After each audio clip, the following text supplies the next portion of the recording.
আসসালামু আলাইকুম রহমতুল্লাহি ওবারাকাতুহ। আহলান সাহলান মাহে রমাদান। সবাইকে জানাচ্ছি পবিত্র মাহে রমাদানের শুভেচ্ছা। প্রিয় দর্শক, কাছে বা দূরে, দেশে বা প্রবাসে, যে যেখানে বসে আমাদের আজকের আয়োজন দেখছেন, সবার প্রতি রইল আন্তরিক প্রীতি ও মোবারকবাদ। এন মোহাম্মদ নিবেদিত মহিলা স্কলার দিনে চ্যানেল 9-এর নিয়মিত আয়োজন ইসলাম ও নারী অনুষ্ঠান। পবিত্র মাহে রমাদান আমাদের মাঝে এসেছে। মহান আল্লাহ রাব্বুল আলামিনের পক্ষ থেকে অফুরন্ত রহমত, বরকত এবং মাগফিরাতের এই মাস পবিত্র মাহে রমাদান। এই রমাদানটা আমাদের জীবনের শ্রেষ্ঠ রমাদানে পরিণত করতে চাই। এজন্য প্রয়োজন আমাদের জন্য বিশেষ কিছু প্রস্তুতি। পবিত্র মাহে রমাদানের বিশেষ প্রস্তুতি নিয়ে আমাদের আজকের আলোচনা। আমাদের স্টুডিওতে উপস্থিত আছেন কামরুন্নাহার সীমা, ডিরেক্টর ভিশন আই হসপিটাল। প্রিয় দর্শক, রমজানের প্রস্তুতি এ বিষয়ে আলোচনা করবেন আমাদের আজকের অতিথি। চলুন পরিচিত হয়ে নিই অতিথির সাথে। আপা, আসসালামু আলাইকুম। ওয়ালাইকুম আসসালাম। কেমন আছেন আপা? আলহামদুলিল্লাহ, ভালো আছি। রমজানের শুভেচ্ছা জানাচ্ছি।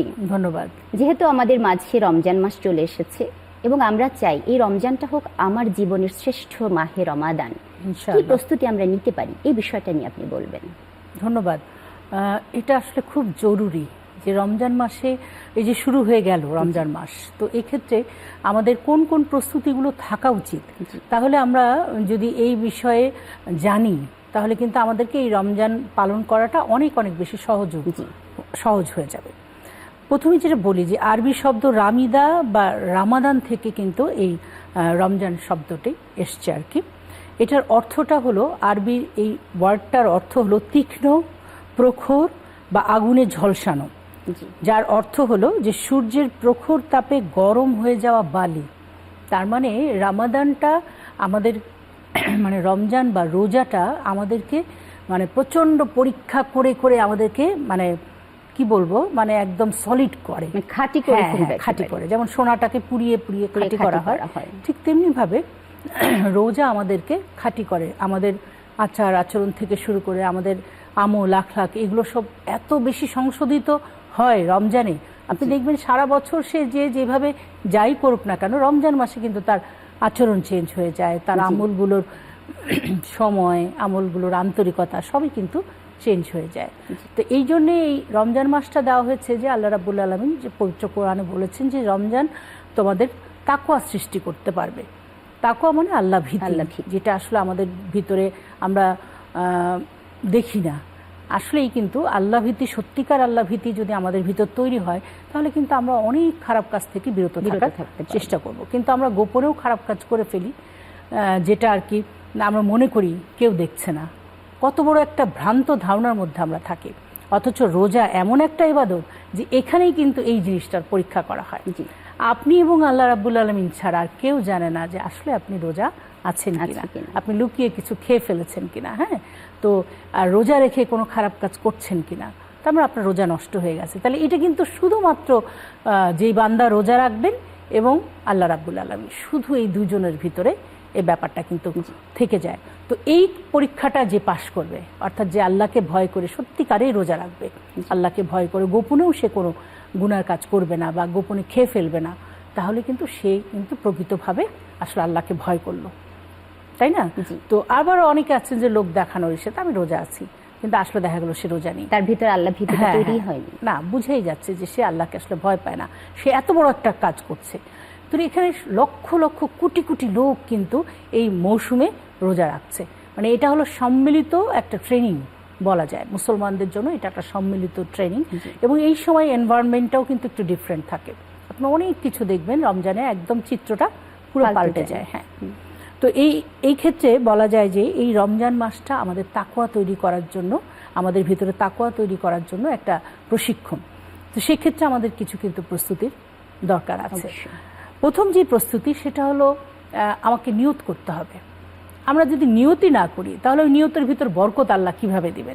আল্লাহ রাব্বুল আলামিন বলেন যে তার বান্দা যখনই কোনো ভালো কাজের নিয়ত করে তখন থেকে তার সওয়াব লেখা শুরু হয়ে যায়।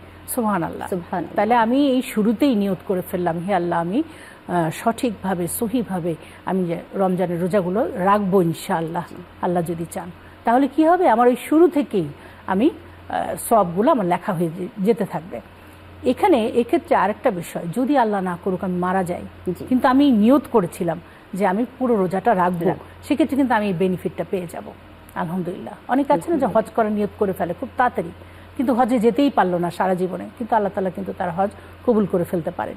কারণ এই নিয়ত, যেই নিয়তটার কথা আল্লাহ বলেছেন যে তোমরা যখন ভালো কাজের নিয়ত করবে, তখন তোমরা যদি আমার দিকে এক আধ হাত এগিয়ে আসো, আমি তোমার দিকে এক হাত এগিয়ে আসবো। তুমি যদি আমার দিকে ধীরে ধীরে হেঁটে আসো, আমি তোমার দিকে দৌড়ে আসবো। অর্থাৎ এটা হলো আল্লাহর সাহায্য।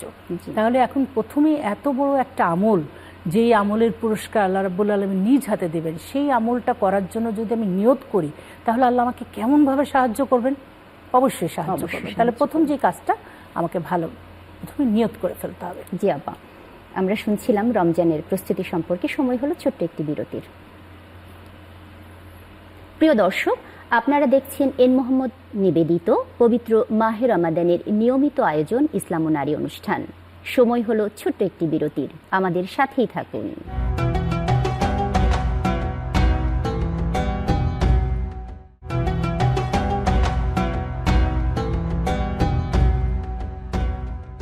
প্রিয় দর্শক, বিরতির পর আবারও স্বাগত জানাচ্ছি এন মোহাম্মদ নিবেদিত চ্যানেল 9-এর রমজান ভিত্তিক নিয়মিত আয়োজন ইসলাম ও নারী অনুষ্ঠানে। সাথে থাকার জন্য ধন্যবাদ। আমরা ফিরে যাচ্ছি আমাদের অতিথির কাছে। আপা, বিরতির আগে আমরা আলোচনা শুনছিলাম আপনার কাছ থেকে রমজানের প্রস্তুতি সম্পর্কে, এই বিষয়টাই বলবেন। ধন্যবাদ। এরপরে আসি হলো আমার একটা মানসিক প্রস্তুতির ব্যাপার আছে।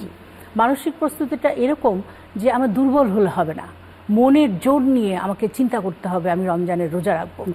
রোজা রাখাটা কিন্তু এমন একটা ইবাদত, এটা একটা শারীরিক ইবাদত, কিন্তু খুব কঠিন ইবাদত।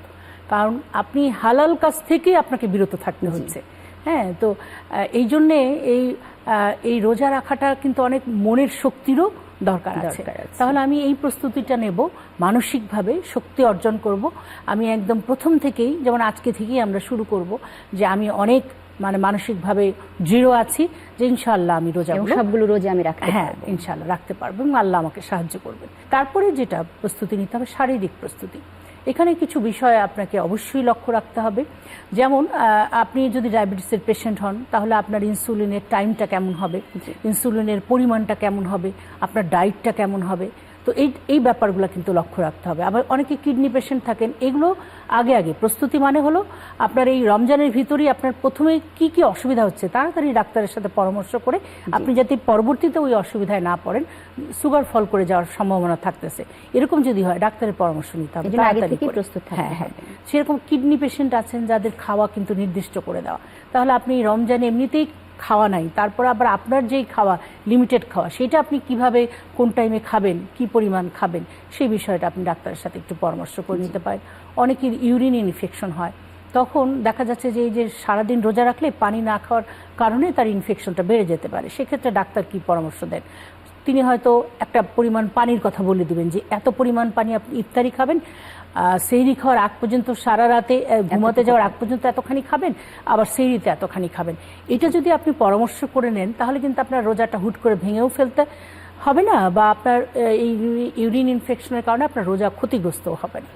এরপরে আছে গর্ভবতী মায়েরা যারা আছেন, তাদের কিন্তু একটা প্রস্তুতি নিতে হবে।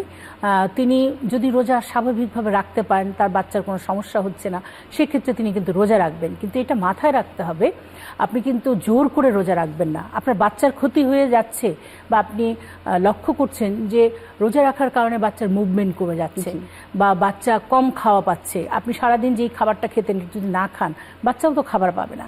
বাচ্চা আবার যদি দুগ্ধপোষ্য থাকে, মানে অর্থাৎ যদি প্রসূতি মাতা থাকে, তাহলে সেক্ষেত্রে তার বাচ্চা দুধ কম পাচ্ছে, তার পেট ভরছে না দুধ খেয়ে। তো এরকম যদি সমস্যা হয়, এক্ষেত্রে কিন্তু ইসলাম রোজা না রাখার অনুমতি দিয়েছে মায়েদের, গর্ভবতী মায়েদের এবং প্রসূতি মায়েদের। সেক্ষেত্রে আমার নিজে বাড়াবাড়ি করলাম, বাচ্চাকে কষ্ট দিলাম, নিজে কষ্ট পেলাম, এভাবে করে কিন্তু রোজা রাখাটা ঠিক হবে না। সেক্ষেত্রে আপনার কিন্তু এই বাচ্চার দিকটা বা প্রেগনেন্সির ব্যাপারটা খেয়াল করতে হবে। তারপরে আবার আছে যে এরকম মনে করেন যে অনেকে খুবই দুর্বল থাকেন, মানে এত দুর্বল যে রোজা রাখার সাথে সাথে হয়তো ফেন্ট হয়ে যেতে পারেন, এরকম সম্ভাবনা থাকে। তো এরকম যদি হয়, সে রাখার চেষ্টা করবে, কিন্তু যদি সে না রাখতে পারে তাহলে সে রাখবে না। সে ছোট দিনগুলোতে তখন এই রোজাগুলো কাজা করে ফেলবে, এবং সঙ্গে সঙ্গে কিন্তু ফিদিয়া দেওয়ার ব্যাপারটা লক্ষ্য রাখতে হবে। আপনি যখন কোনো অসুবিধার কারণে, সে গর্ভবতী মা হোক বা প্রসূতি মাতা হোক বা কোনো পেশেন্ট হোক সে রোজা রাখতে পারছে না, সেক্ষেত্রে প্রতিদিন কিন্তু তাকে ফিদিয়াটা দিয়ে দিতে হবে। এবং পরবর্তীতে যদি উনি আবার সুস্থ হয়ে যান, আবার রোজাগুলো রাখতে পারেন, তখন কিন্তু আবার রোজাগুলো রেখে দিতে হবে। এটা কিন্তু এরকম না যে ফিদিয়া দিয়ে দিলাম তারপর আমি সুস্থ হয়ে গেলাম রোজা রাখার, হ্যাঁ আর রোজা রাখা, এটা কিন্তু ব্যাপারটা তা না। ফিদিয়ার ব্যাপারটা অনেকেই বোঝেন না, এটা গুরুত্বও দেন না, কিন্তু নিয়ম হলো আপনার যদি কোনো কারণে রোজা ভাঙা যায় সেক্ষেত্রে আপনি ফিদিয়া দিতে হবে, পরবর্তীতে রোজাগুলো আবার রেখে দিতে হবে। হ্যাঁ, এবং পরবর্তীতে যদি সুস্থ হন, অনেকে অসুস্থই হয় না, যেমন অনেক বয়স্ক লোক আছেন যারা আর পারে না, তাদের ফিদিয়াগুলো ঠিকমতো দিয়ে দিতে হবে। এরপরে যেটা আমাকে 24 ঘন্টার একটা রুটিন আমাকে তৈরি করে ফেলতে হবে। আজকে যদি যে কোনো জিনিস আপনি দেখেন যে একজন যে ভালো রেজাল্ট করে তার প্রিপারেশন আর যে নর্মাল রেজাল্ট করে দুজনের কখনো এক হবে না। যে ভালো রেজাল্ট করে তার অনেক নোট করা থাকে, সে অনেক বেশি সময় দেয় এবং অনেক বেশি প্ল্যান প্রোগ্রাম করে, তারপরে কিন্তু সে ভালো রেজাল্ট অনেক গুছিয়ে কাজ করে। অবশ্যই অবশ্যই। তো ঠিক আমরা যদি এই রমজানে অন্যান্য দিনের মতন কিন্তু আমাদের রমজানে কার্যক্রম কিন্তু একরকম থাকে না, একটু এদিক ওদিক হয়। যেমন সকালের নাস্তাটার কোনো ঝামেলা নেই, হ্যাঁ, দুপুরের খাওয়ার কোনো ঝামেলা নেই। তো এই ক্ষেত্রে আমার কিন্তু একটা প্ল্যান করে ফেলতে হবে আমি এই সময়গুলো কিভাবে কাজে লাগাবো। সেক্ষেত্রে আপনি সকালে ঘুম থেকে উঠে কতটুকু নফল নামাজ পড়বেন, কতটুকু কোরআন পড়বেন, কতটুকু হাদিস পড়বেন, সেরকম একটা প্ল্যান বা একটা শিডিউল তৈরি করে আপনি সামনে রাখবেন। যখনই আপনার শিডিউল সামনে থাকবে তখন কিন্তু আপনার র্যান্ডম বা এলোপাথারি কোনো আপনার ইবাদত হবে না, তখন কিন্তু একটা সিস্টেমেটিক ইবাদত হবে।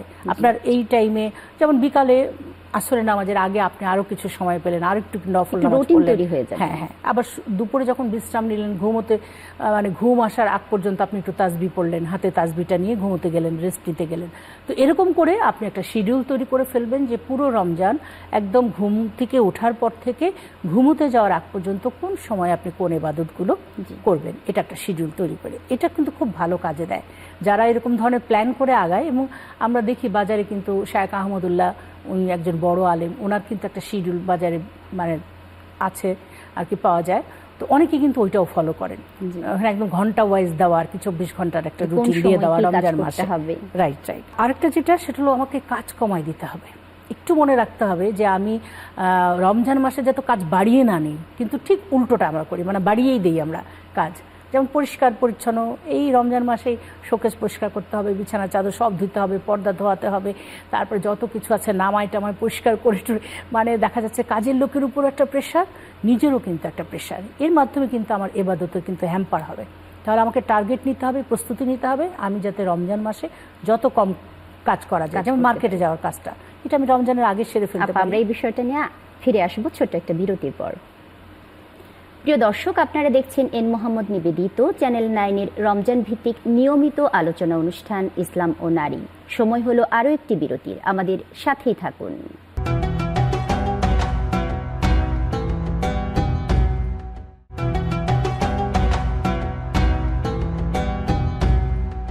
প্রিয় দর্শক, বিরতির পর আবারও ফিরে এলাম এন মোহাম্মদ নিবেদিত পবিত্র মাহে রমাদানের চ্যানেল 9-এর নিয়মিত আয়োজন ইসলাম ও নারী অনুষ্ঠানে।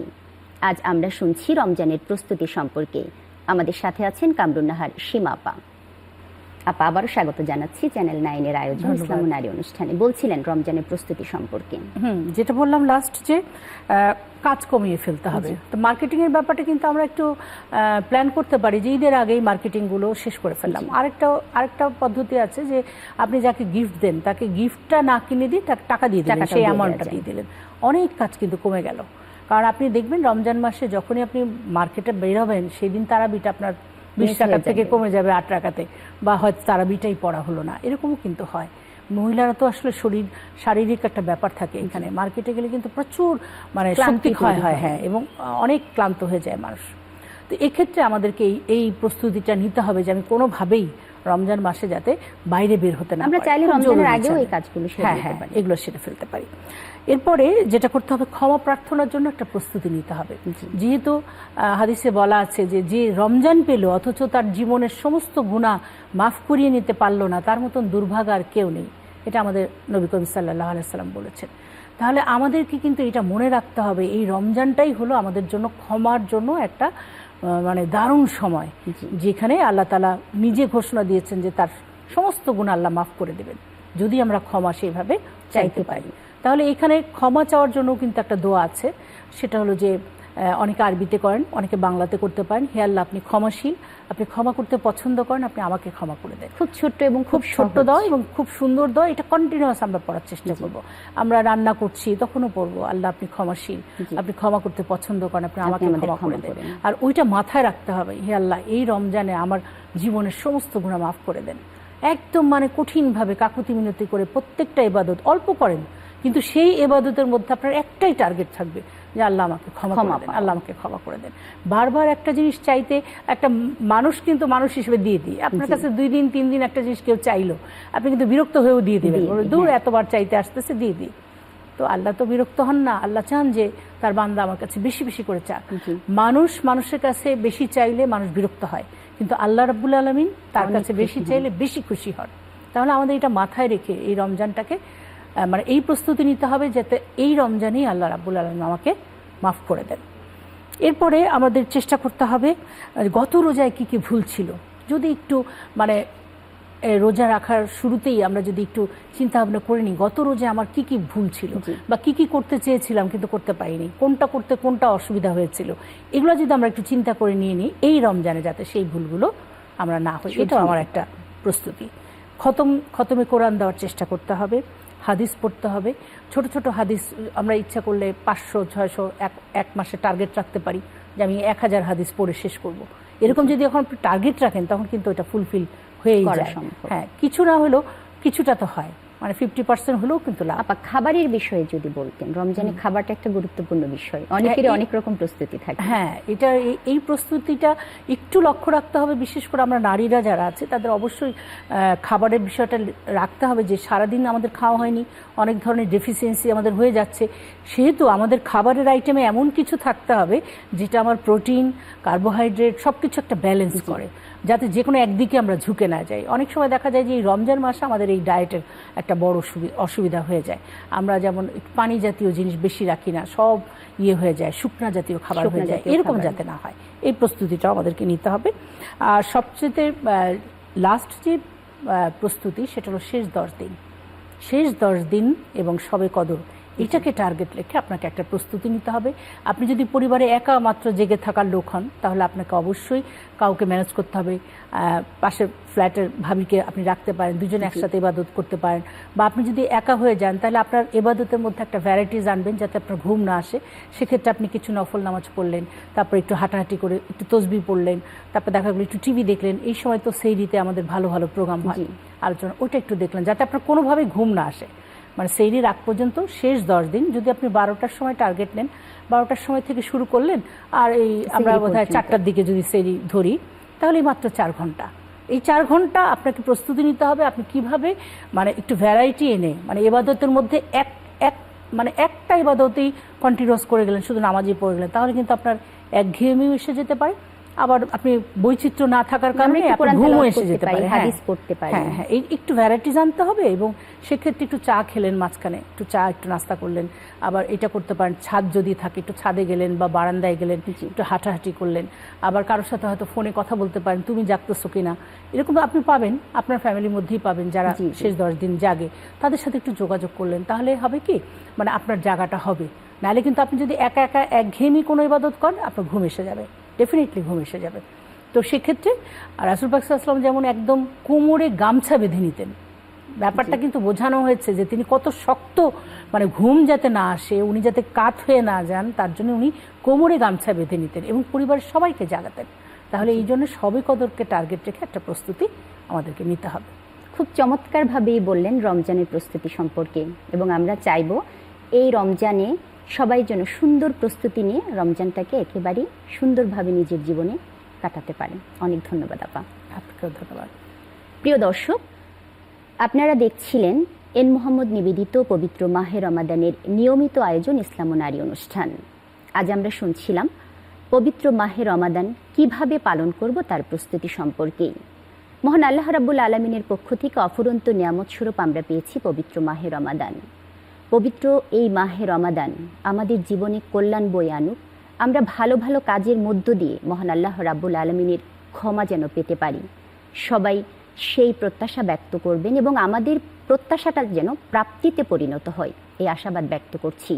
সবার জীবনে পবিত্র মাহে রমাদান অফুরন্ত কল্যাণ বয়ে নিয়ে আসুক, এই প্রত্যাশা ব্যক্ত করে আজকের আয়োজন থেকে বিদায় নিচ্ছি। সবার প্রতি নিরন্তর শুভকামনা।